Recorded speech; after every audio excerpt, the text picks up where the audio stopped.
Police হওয়াটা কি খুব কঠিন? পুলিশ হতে সব মিলিয়ে প্রথম থেকে শেষ পর্যন্ত কত টাকা লাগতে পারে? আমি প্রথম সার্জেন্টের যে ভাইভাটা দিলাম সেই ভাইভাটার রেজাল্টটা কি হলো, এই সব কিছু নিয়ে কথা বলবো আজকের এই ভিডিওটি। হ্যালো লেডিস এন্ড জেন্টলম্যান, আমি মোহাম্মদ মেহেদী হাসান প্রিন্স। আমি ঢাকা কলেজ থেকে বাংলা ভাষা ও সাহিত্যে অনার্স এবং মাস্টার্স কমপ্লিট করেছি। আজকে যে তিনটি কোশ্চেন ছিল, প্রথমে আমি যে তিনটি কোশ্চেনের কথা বললাম তার মধ্যে প্রথম যেটা, যে পুলিশ হওয়াটা কি খুব কঠিন কিছু? না, মোটেও কঠিন কিছু না। পুলিশ হওয়াটা মোটেও কঠিন কিছু না। এই পুলিশটা হওয়ার জন্য আপনার মধ্যে কয়েকটা গুণাবলী থাকতে হবে, আপনার মধ্যে কয়েকটা গুণ থাকতে হবে।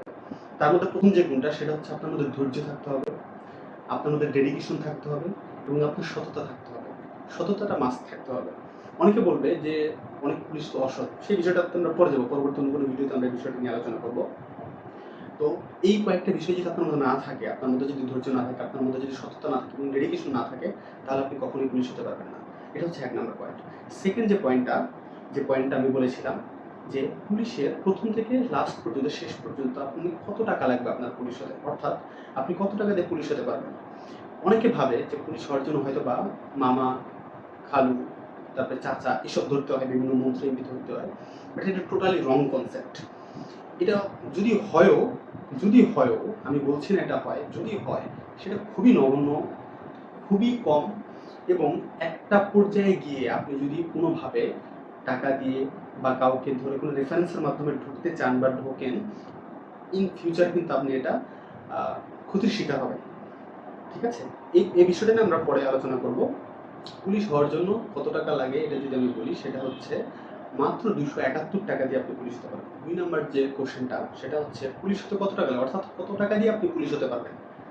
আমি যখন এই কথাটি বললাম যে কত টাকা দিয়ে আপনি পুলিশ হতে পারেন, দ্যাট ডাজন্ট মিন যে আপনি টাকা দিয়ে কাউকে ধরবেন এবং বলবেন আমাকে পুলিশের চাকরিটা নিয়ে দাও। It's not like that. আপনাকে আমি যে কথাটা বলেছি যে কত টাকা দিয়ে আপনি পুলিশ হতে পারবেন, এটা মানে হচ্ছে আপনি অ্যাপ্লিকেশনের জন্য যে প্রাথমিক পর্যায়ে প্রিলিমিনারি স্ক্রিনিংয়ের জন্য আপনাকে 48 টাকা খরচ করতে হবে, এবং সেকেন্ড টাইমে যখন আপনার পিইটি ফিজিক্যাল ইনডোরিং যে টেস্টটা থাকবে, এই পেট এক্সামের পরে আপনি যখন লিখিত পরীক্ষার জন্য চূড়ান্তভাবে মনোনীত হবেন, তখন আপনাকে একটা অ্যামাউন্ট দিয়ে একটা ফর্ম ফিল আপ করতে হবে, সেটা হচ্ছে 223 টাকা। তো 223 টাকা এবং 48 টাকা, এই 271 টাকা দিয়ে কিন্তু আপনি পুলিশ হতে পারবেন। 3 নম্বর যে কোশ্চেনটা, 3 নম্বর সেটা হচ্ছে আমি ফার্স্ট যে সার্জেন্টের ভাইভা দিয়েছিলাম সেই ভাইভার রেজাল্টের নামটা কি হলো বা রেজাল্টটা কি হলো, সেটা হচ্ছে আমি ফেল করেছি, এবং সার্জেন্টের প্রিলিমিনারি স্ক্রিনিং, এরপরে যে ধাপটা সেটা হচ্ছে পিইটি ফিজিক্যাল ইঞ্জিনিয়ারিং টেস্ট, এরপরে হচ্ছে রিটেন, এবং এরপরে কম্পিউটার, এবং 5 নম্বর যেটা বা পরবর্তী ধাপ সেটা হচ্ছে ভাইভা। ভাইভাতে যারা পাস করে বা সুপারিশপ্রাপ্ত হয় তাদের মেডিকেল টেস্ট হয়, এবং মেডিকেল টেস্টের পরেই যে চূড়ান্ত রেজাল্টটা হয় তার মাধ্যমে তারা পুলিশে জয়েন করতে পারে, সারদাতে ট্রেনিং করতে পারে। তো আমি ভাইভা পর্যন্ত গিয়েছিলাম, সার্জেন্টের যে ভাইভা সেই ভাইভাটা ফেস করেছিলাম, এবং আনফর্চুনেটলি আমার সার্জেন্টের নামটি আসে নাই। 2022 সালে আমি পরীক্ষাটি দিয়েছিলাম। আজকে 2022 সালের পর 2026 সাল চলছে, 3 থেকে 4 বছরের একটা গ্যাপ ছিল। এরপরে সার্জেন্টের যে সার্কুলারটা সেই সার্কুলারটা দিয়েছে। তো আমার ভিডিওটা কেন দেখবেন আপনি? এই ভিডিওটা দেখার পরে যখন এই অবস্থাটাতে আসবেন ভিডিও দেখতে দেখতে, আপনার কাছে আমার যে কোশ্চেনটা সেটা হচ্ছে, আপনি যদি ট্রুলি অনেস্ট, ট্রুলি আপনি পুলিশ হতে চান, আমি আপনাকে গাইড করতে পারি উইদাউট এনি মানি।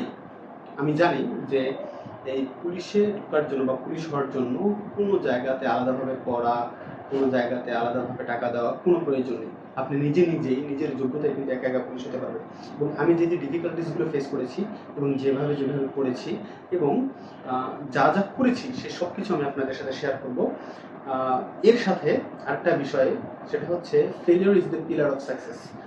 আমি যে ফেল করেছি, নট অনলি দিস সার্জেন্ট, আমি কিন্তু এসআইয়ের যে পরীক্ষা ছিল, 2টা এসআই পরীক্ষা ছিল, 2টাতেই আল্লাহর রহমতে ভাইভাতে পর্যন্ত গিয়েছিলাম। ভাইভাতে যাওয়ার পর আনফর্চুনেটলি আমি কোয়ালিফাই করতে পারিনি। তো কেন পারিনি, আমার কাছে বর্তমানে যেটা মনে হচ্ছে কেন পারিনি বা কী হলে আমি সেটাতে কোয়ালিফাই করতাম, সেই বিষয়গুলো আমি আপনাদের সাথে শেয়ার করবো, যেন এগুলোর মাধ্যমে আপনারা যে ভুলগুলো করতে যাচ্ছেন বা ভুলগুলো করবেন সেই ভুলগুলো যেন আপনাদের না হয়। So thank you so much for watching this video. কারো যদি কোনো বিষয়ে টিপস এবং ট্রিক্সের প্রয়োজন হয়, আমার এই কমেন্ট সেকশনে আপনারা কমেন্ট করতে পারবেন, এবং আমি সেই অনুযায়ী আপনাদেরকে ফিডব্যাক অথবা একটা ভিডিওর মাধ্যমে সেটা বলার চেষ্টা করব।